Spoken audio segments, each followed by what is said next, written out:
Thanks so much for joining us 6 a.m. on this Tuesday. Chilly start out there. I'm Eric Conhart. And I'm Netta Irampour. Yeah, we had to close a window overnight. Let's check in with meteorologist Evan Irani to see how cool is it out there. Yeah, some people might be adding an extra layer as they head out the door this morning. Temperatures off toward the mountains in particular are very cold, in the 30s this morning. We're down to sub-freezing temperatures up at Mount Laguna, 30 degrees right now. Up at Palomar Mountain, 37 degrees. Along our inland valleys, we've mostly got 40s. Ramona right now is at 40, 48 in El Cajon, 52 in Encinitas, and 56 in downtown San Diego. Take a look at the setup overhead. Satellite radar a lot less active than it was just 24 hours from now, but you can see all that wet weather clearing out to the top right corner of your screen, just around the Vegas area. Zooming into San Diego, we're back to dry skies, partly cloudy conditions, and some warm temperatures by the afternoon, or at least warmer than we were yesterday. Coming up, we'll talk about an even warmer and perhaps even hot weekend that could be ahead. 6:01 right now. Vanessa Paz is looking at our roads as we start off this chilly Tuesday. Yeah, it is chilly. Needed my seat warmer. Haven't used that in a minute. 6:01 is the time. Let's go ahead and give you a live look outside. Start things off with a view out in Poway. This is that drive as you make your way down to either Rancho Bernardo, Penasquitos, or Forest Ranch, headed southbound. And this is the 5 in both directions right at Genesee Avenue. That's at exit. Right side of your screen is a drive as you make your way northbound towards Sorrento Valley. We are dealing with some fog, but it's mainly in the northeast quadrant of the county. That's what all that yellow indicates. As we take a look at problem spots, we have a crash that we're continuing to track. This one on the 15 South, right at Friars Road. Coming up in about 5 minutes or so, we'll take a look at what your Tuesday travel times have in store. That's all ahead. Back to you guys. All right, thank you very much, Vanessa. An update now this morning. Democratic Congressman Eric Swalwell is resigning from Congress amid multiple allegations of sexual misconduct. This comes just one day after he dropped out of the race for California governor. 4 women have accused him of sexual misconduct, including a former staffer who claims Swalwell raped her after a night of drinking. This was in 2024. Swalwell denied that allegation. A couple of accusers talked to CBS News. I think we just prevented another 30 to 40 years potentially of him harming people if he were to stay in Congress. Yeah. So in that sense, I think we have served justice for his future victims. Wow. That won't exist anymore. Meantime, a Texas Republican Representative Tony Gonzalez, who you see in this video, is also resigning from office. Gonzalez had admitted to an affair with a staff member who later died by suicide. He has denied accusations that it was a coercive relationship. All right, turning to other news. This morning, County Supervisor Paloma Aguirre calling on Governor Gavin Newsom to declare a state of emergency. She claims hydrogen sulfide levels in the South Bay are at a new high. News 8's Tori Apodaca live in Imperial Beach with the new data that's being shared here. Tori? Hi, good morning. That's right. Supervisor Aguirre says it's more than just the rotten egg smell that you can smell once you're out here, but this community is being exposed to that hydrogen sulfide, which is a toxic gas that Aguirre says is now 150 times above the state standard that's deemed safe for humans. It's why she's calling on Governor Gavin Newsom to do something. South San Diego, I am officially inviting you to tour the affected areas, to see firsthand, to listen to our residents that are suffering, and to see for yourself why we need your help. Help us breathe clean air again by unlocking the resources that only a state of emergency declaration can provide. We're asking for your help, and we're asking with urgency. Now, Aguirre is getting her data from the UC San Diego Airborne Institute that shows that most recently, the hydrogen sulfide levels reached 4,500 parts per billion, which is above the 30 parts per billion that are state standards. Billions of gallons of raw sewage from the Tijuana River are seeping into South San Diego and making people sick. Aguirre says children are waking up with headaches and seniors are struggling to breathe, with many families feeling trapped in their own homes. It's why she wants Governor Gavin Newsom to declare a state of emergency to unlock resources, saying this is a public health crisis, not just an environmental issue. And of course, this is something that we have been following now for years. The water not even safe to go into anymore. Aguirre saying that she will continue to fight for this community. We also did reach out to the governor and we'll keep you updated as soon as we hear back. Reporting from Imperial Beach this morning, Tori Apodaca, News 8.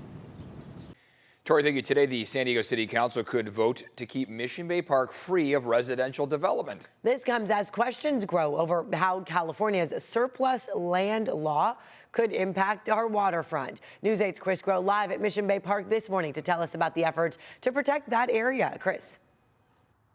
Yeah, good morning. And it is a resolution that they are voting on that if it does pass, it would go ahead and support the efforts that are being undertaken right now in Sacramento to prevent any residential and affordable housing from ending up in Mission Bay. So let's go through what AB 2525 is and what this resolution is. So again, the City Council is currently considering this. If they pass it, it means that they would signal support to Sacramento. AB 2525 would specifically exempt Mission Bay from the surplus land law.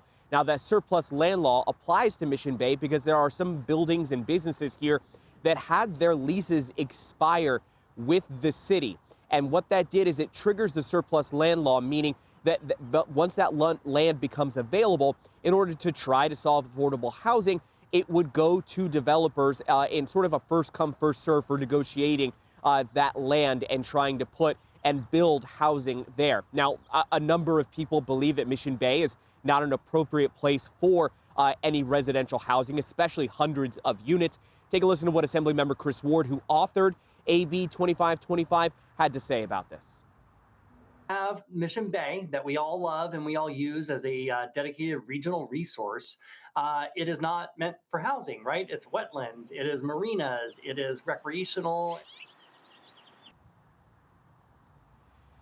Now, again, the resolution can pass, but the AB 2025 could still technically fail in Sacramento. What the City Council is taking up today will not actually have the strength of an assembly bill. Now, as for the status of that assembly bill, it is currently in the process of making its way. It has a committee hearing set for tomorrow. Back to you guys in the studio. All right, don't be alarmed if you see an emergency response at Marine Corps Recruit Depot. Officials there are hosting a full-scale active shooter training this morning. The base located between the 5 freeway and the San Diego International Airport. Here's the map. The gates will be closed from 9 to 10 a.m. The goal is to test emergency response protocols. Okay, 6:08 as you're waking up on this Tuesday morning. Oh, those clear skies. Just a few little clouds out there. Yeah, a little chilly start here on Right. Tuesday. Yeah, I mean, that's the thing. We'll take what we can get, of course, but when we have clear skies in the overnight stretch, we tend to see a lot of cooling overnight, too. So that's what we've noticed this morning is that especially out toward our mountains, we're chilly. Off toward our coastline, we're in the 50s right now. Still colder than where we were yesterday and for many of our past mornings. In fact, we broke some overnight temperature records for the past couple mornings, and the reason why was because our overnight lows were so warm. They were in the 60s. Coastal forecast shows that by the afternoon, we'll get to the upper 60s, some low 70s out there possible with plenty of sunshine. Wind speeds are going to be picking up too. Here's this afternoon, just around 4 p.m. You notice that we're between about 10 and 20 miles per hour out there. The mountains and deserts in particular are going to be watching for a more significant uptick in wind speeds and wind gusts by tomorrow afternoon. So Wednesday afternoon gets breezy. Thursday afternoon will likely be even breezier, 50 miles per hour out in Borrego Springs, and then dying down as the weekend comes about. Live look outside. I mean, it's gorgeous, but we do still have some passing clouds as we look off toward the coastline. Sunrise 6:20, just about 10 minutes from now, and sunset coming at 7:18. Here are those forecast highs: 73 in Santee and El Cajon, 64 in La Jolla, 71 in Miramar, San Diego, and Coronado. Taking you up to North County, we've got mostly upper 60s out by the coast, low 70s as you make your way inland. The mountains are still cold, 57 for that forecast high up at Palomar Mountain. When we look at Mount Laguna, 59 degrees. Julian's going for 62. Campo, 68.